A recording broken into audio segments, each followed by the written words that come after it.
Welcome back to our first property news update for 2020, and I'm delighted to say our guest this week in the show is Josh Callaghan. Josh is the COO for Real Estate Institute of Queensland. He will join me in just a moment, but before we do, here are the stories that we're going to be covering for you this week. Investors, are they being turned off by a bushfire threat? Very topical, particularly in different parts of Australia. Even after death, did you know that you still have to pay rent? An unusual story. This one comes out of New Zealand.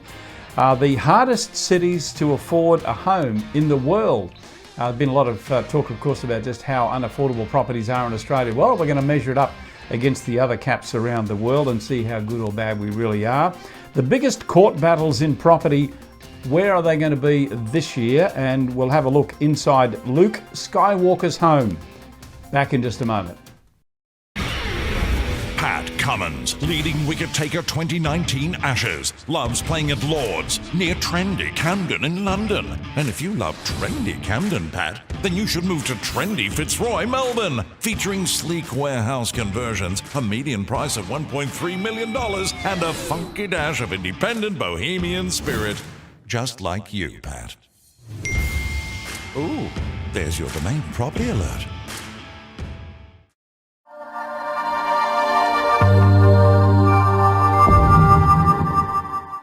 Okay, welcome back to the show, and I welcome our special guest for this show, Josh Callaghan from the REIQ. G'day, Josh. How you doing? Yeah, good. Thanks, Kevin. Good to have you company, my friend. And this is going to be a nice, light-hearted look. Although I've got to say, the first couple of stories are probably a little bit too serious, but we'll try and see if we can put a bit of a nice note to it all.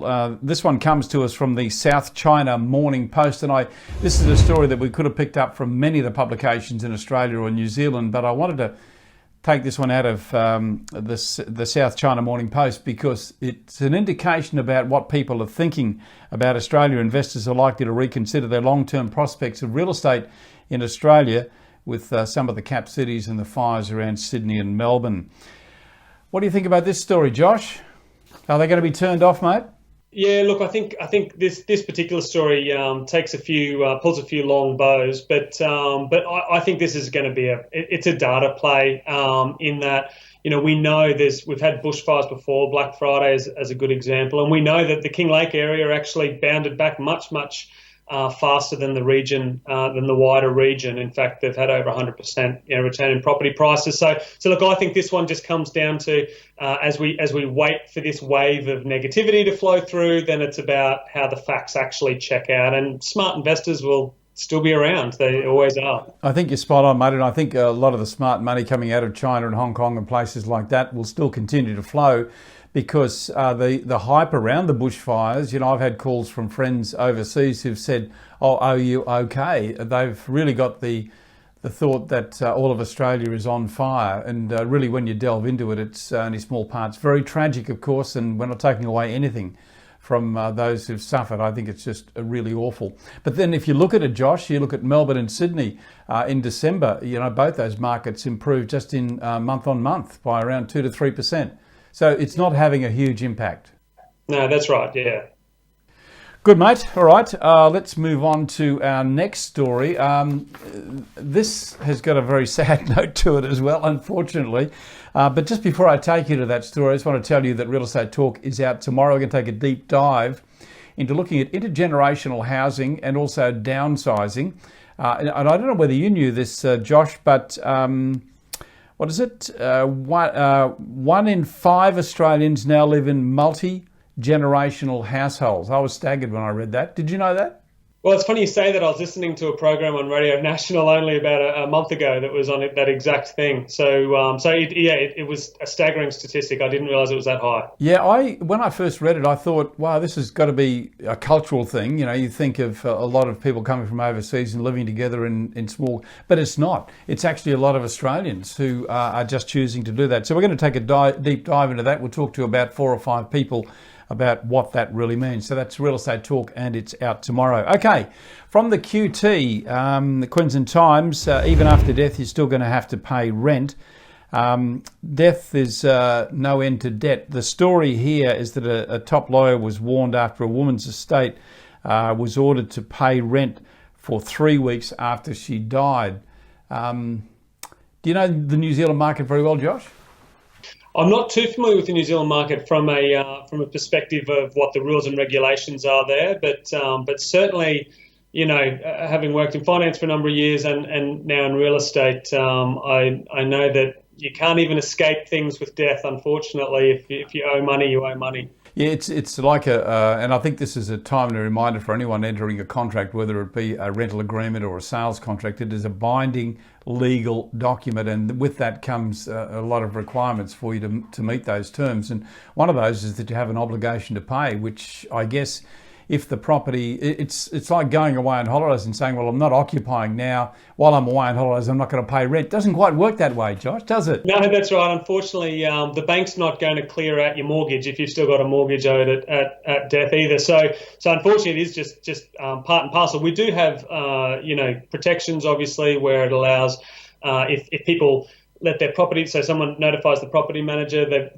basically means that contracts can be terminated within 2 weeks for tenancy agreements, that sort of thing. But in this particular case, there was actually still some outstanding owed monies. So that's it's just debt, like any estate has to settle. That's exactly right.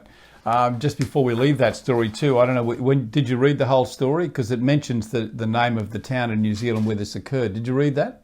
I did, but I don't recall it. Well, let me pronounce it for you. And there's a reason for me knowing this, because we lived in New Zealand for about 3 years.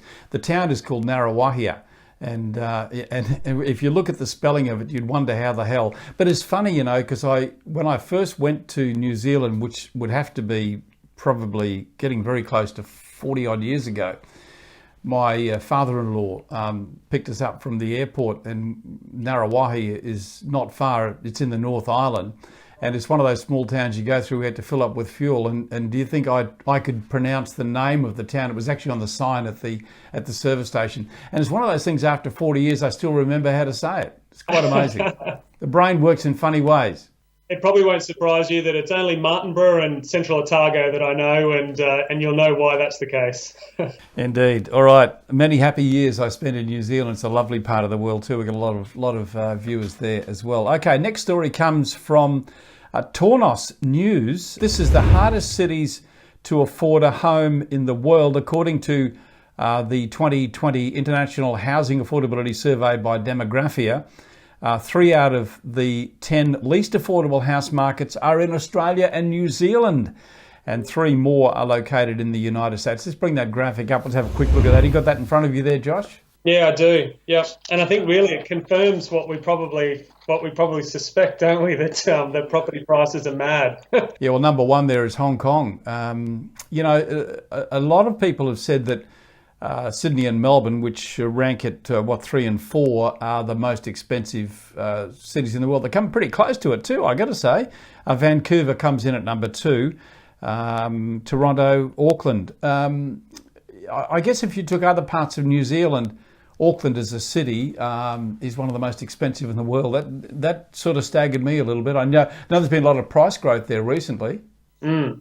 Yeah, I in my recent previous role had a office over in Auckland, and was speaking to some of the locals there, and I was staggered to understand, even up to 10 kilometres out of the city, just what what I'd consider a normal residential sized block actually goes for, and it's in the millions, and that's not even in necessarily a leafy beautiful suburb. So it's quite staggering. Yeah, well, just looking at that graphic again, if you think Auckland is more expensive than San Jose, San Francisco, and even Greater London, that tells a fantastic story. We've got to thank Statista, I think that's how you pronounce it, for providing that graphic for us. We'll give them a credit there as well. Okay, we're going to have a look at the biggest court battles in property this year, and also we'll take you inside Luke Skywalker's home. We'll do that in just a moment. Back in just a tick.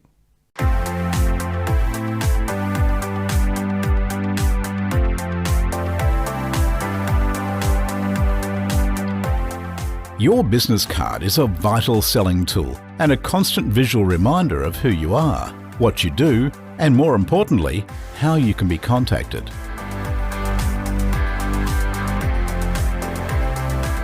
Introducing our new Velvet business cards, featuring a luxurious premium laminate that has a velvet texture and is soft to the touch. Printed on a resilient 450 GSM card, these cards can be printed with a range of spot gloss and foiling options to give your office that prestigious look.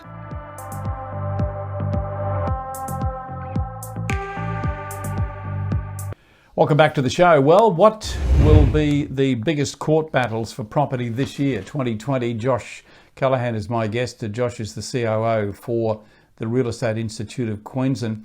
Not a lot of talk about this in Queensland, but of course we're talking here about cladding, and there have been some disastrous cases, Opal being probably the one most people understand about, Josh, but this looks like playing out in the courts this year. Yeah, so it's an interesting one because I think they got some good news just before Christmas, although they probably didn't see it as good news, having been out of their home for over a year. But before Christmas, residents got to move back in. It's now probably some pretty good value real estate. I imagine it's got a 20-year guarantee on the rectification work that was done. It's been built to what some people are saying is the highest standards now, or the safest standards in Australia. But obviously, all the negativity around it means that there's probably some pretty cheap, some pretty cheap units there. So it could actually be a good news story for those investors looking to move into Sydney. Yeah, well, there's obviously a lot of compensation claims that'll be going on too, and I think many millions of dollars are going to be paid out by some of the suppliers. It's going to be interesting to see where that fault actually lies, whether it's with the developer, whether it's with the supplier. It could drag on in the courts for years, and I think it's the insurance companies are going to be really battling to get their money back. I imagine there's, that's right. There'll be a lot of lawyers sitting around boardroom tables picking over T's and C's of the insurance documents, that's for sure, because you're right, that's effectively what a lot of the court cases have been around who has to foot the bill effectively. Yeah, well, someone has to. You can't really expect the consumer to. It's got to be some bad practice somewhere. Last story, I look inside Luke Skywalker's home in the States. Currently on the market for $26.5 million. But have a look at some of the memorabilia inside here, Josh. Not bad, is it? It looks amazing, yeah. For a Star Wars fanatic, I'm sure they'll be waiting for the open home. So are you a Star Wars fanatic? Have you seen them all? I'm not. I do have a few friends, though, that are diehards. I can make this statement to you that I have never seen a Star Wars movie. Wow. I think you're very much in the minority, although I must admit I've seen a couple of them, but I certainly haven't seen all of them. So we're probably both in a minority there. I think my wife has. I think she took the grandkids to see them, but somehow or other I missed out on that. But just have a look at some of those photographs. What would you expect in someone like Luke Skywalker's home? But anyway, just a reminder for you, it's in Los Angeles. It's on the market for $26.5 million. We'll track that one and see if it does sell, because quite often we see a lot of these homes come on in the States and sell for much less than what their asking price was. I think it's that celebrity price that goes on them, Josh. It's certainly a beautiful home of very high standard. One thing that did stand out to me though was it's a six-bedder, despite being an absolutely enormous property, but with 11 full bathrooms. And I don't know about you, but the Star Wars fans I know probably weren't the biggest fans of taking showers all the time. So it seems like they might have had that out of whack a little bit there. It's almost like two bathrooms for every bedroom. That's his right. and her bathroom, pretty much. That's right, exactly. Yeah. Hey mate, great talking to you. My friend Josh Callaghan is the COO for the Real Estate Institute of Queensland. And does a fabulous job too, and it's a really good insight to have you on the show. Thanks for your time, mate.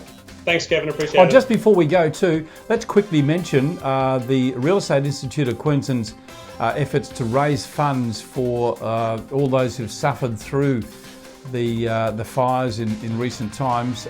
We've been able to record, or Antonio Mercarella was able to record a number of interviews with some luminaries, and we're asking real estate agents all around the country and especially around the world to just make a contribution. So check it out. We'll be putting some information out about those videos and how you can access them. Seth Godin is Seth Godin. I don't know how you pronounce that, Josh. I think it's Godin. Yeah, I always go between the two. I think it's Godin. Yeah, Seth Godin, and it's a fabulous interview. Also Jeff Turner, is another one who Antonio Mercarella caught up with. Antonio, of course, the CEO for the Real Estate Institute. We congratulate them. We're happy to support them in that.